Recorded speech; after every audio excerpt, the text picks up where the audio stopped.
any eatable, it could be coins, it could be any currency note, whatever, and the lawyer would not even look at it.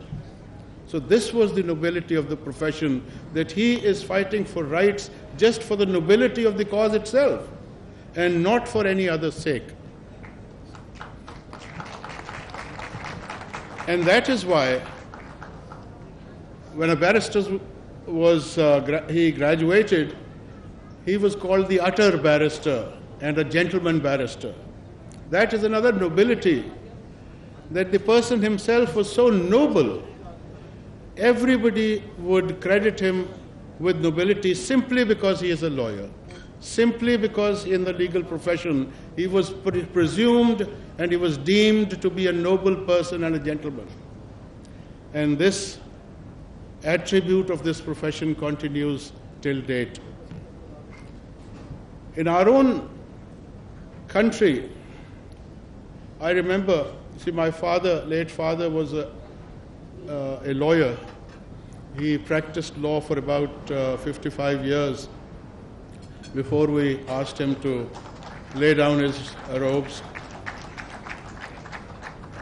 I remember as a young kid, I used to see my father going to the courts on a bicycle, and riding a bicycle was a very honorable thing to do at that time.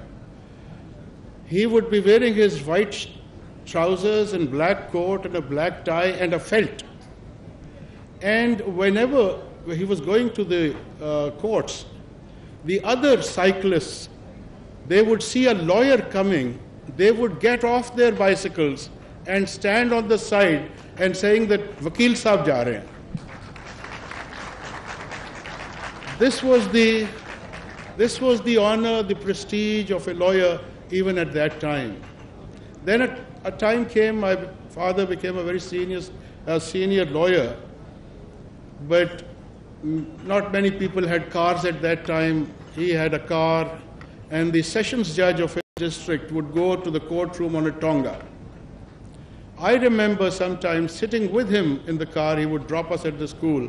He would see the Tonga carrying a sessions judge to the court premises. He would stop his car till the Tonga reached the court premises. That was the respect for the judges. So we have seen this with our own eyes. Good old days when a lawyer's respect was so much in the society and a judge's respect was even more in that society, and that had nothing to do with anything else except the nobility of the cause that they were pursuing, both of them. Unfortunately, things have changed. Unfortunately, although there was a very recent period around 2007 to 2009 when the legal community earned respect even for another thing. Not just that they were lawyers, but they had championed a very big cause of independence of judiciary.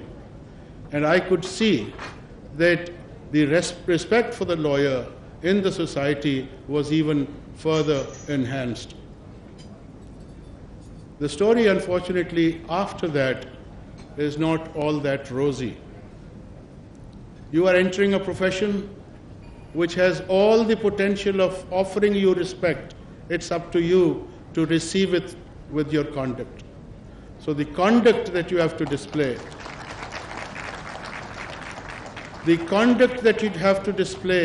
will earn you respect, because respect is already there because of what you do.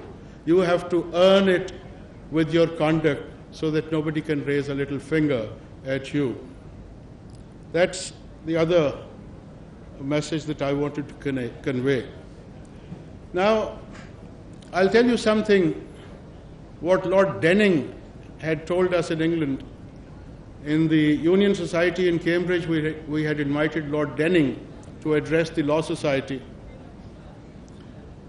And after his speech, we gave him a 10 minutes standing ovation. We would not sit down till he forced us to sit down. He said such wonderful things. And I'll just convey to you the gist of what he said.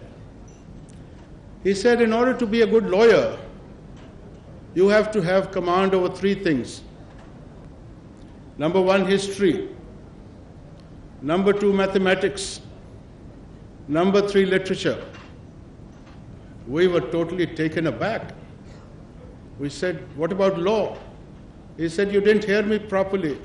I said, in order to be a good lawyer, you need to have command over these three things. So I presume that you are a lawyer already. Now you want to be a better lawyer, a good lawyer. So you know the law. I presume that's the starting point. He said, history, because every law is made in some historical context. Today, we are passing through a phase where terrorism as a law is some topic which is very hot in the courts.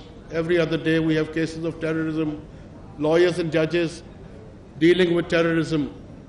But a few years down the lane, when inshallah we'll come out of this phase, the lawyers and judges will wonder that what was the background in which this law was made and why the law is so stringent. So in order to understand the stringency of the law, the provisions of the law, you will have to know the historical background.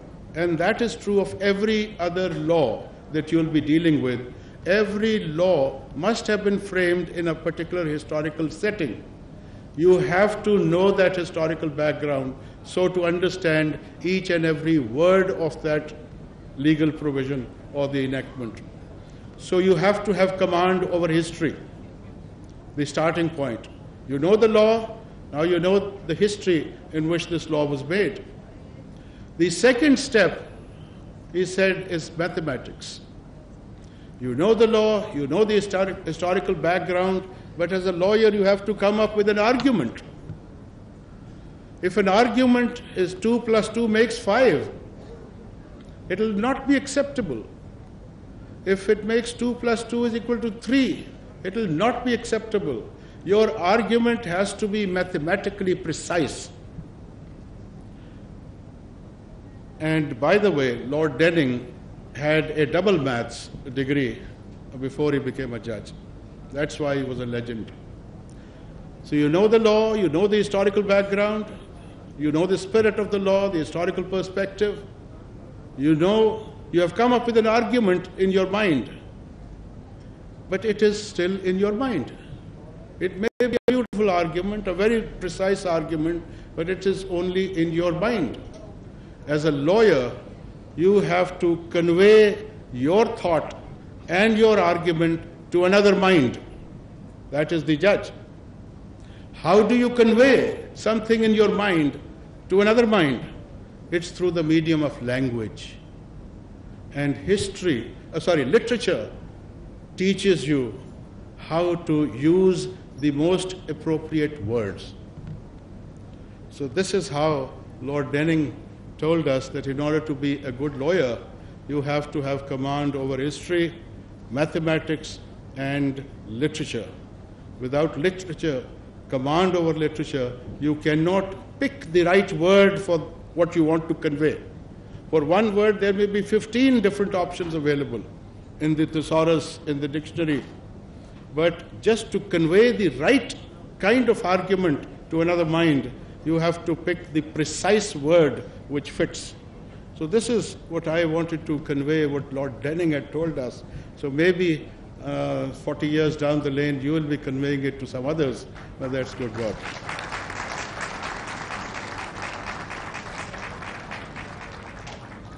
Now that you are entering the legal profession,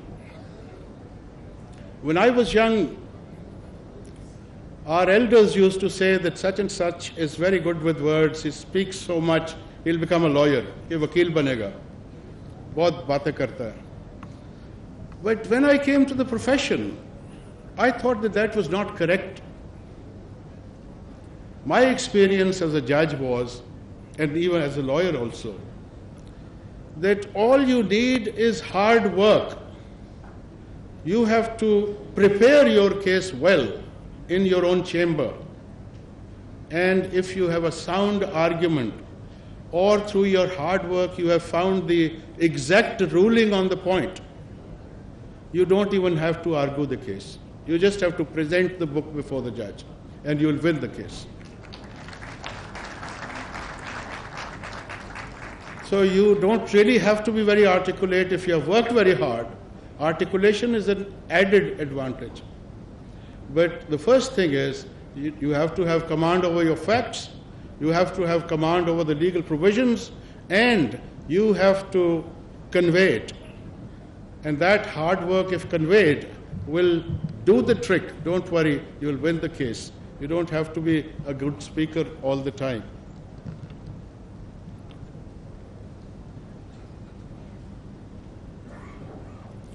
Then another thing that I wanted to convey to you, the young lawyers in the making now, is that previously a lawyer was just to look at the law, make his arguments, find out in his library the relevant precedent cases, and to argue his cases. But now when you are entering the profession in this day and age, a lawyer has to be a much more well-rounded personality. If you go to a court of law today, it's not just one statute that you are dealing with.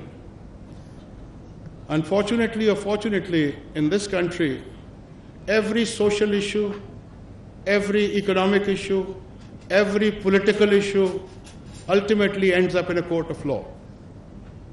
So unless you are a well-rounded personality, unless you have your knowledge about different disciplines in the society is also up to the mark, it may be difficult for you to really understand the scope of the arguments that you have to build before a court of law. So try not just to remain within the legal field, also read books from other disciplines.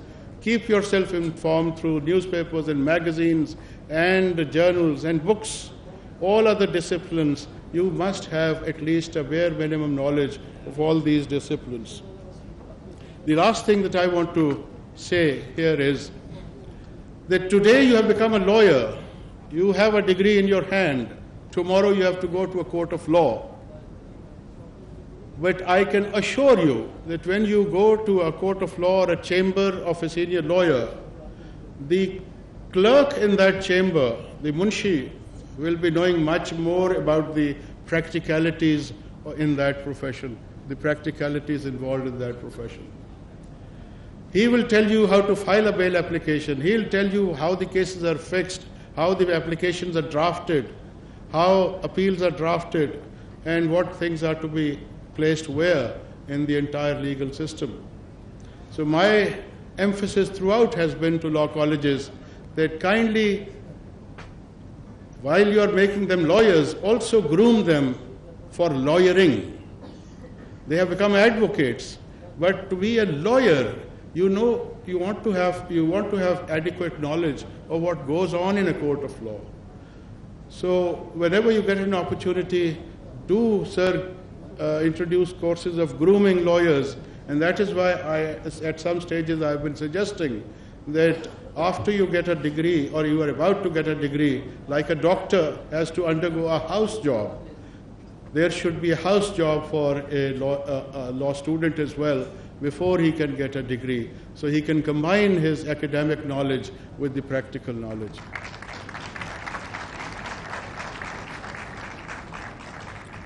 Thank you very much, Professor Humayun Ahsan.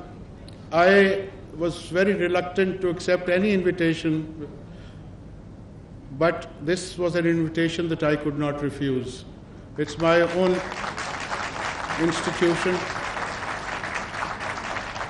I have such a long association with Professor Humayun Ahsan. My students are members of the faculty here. I couldn't say no.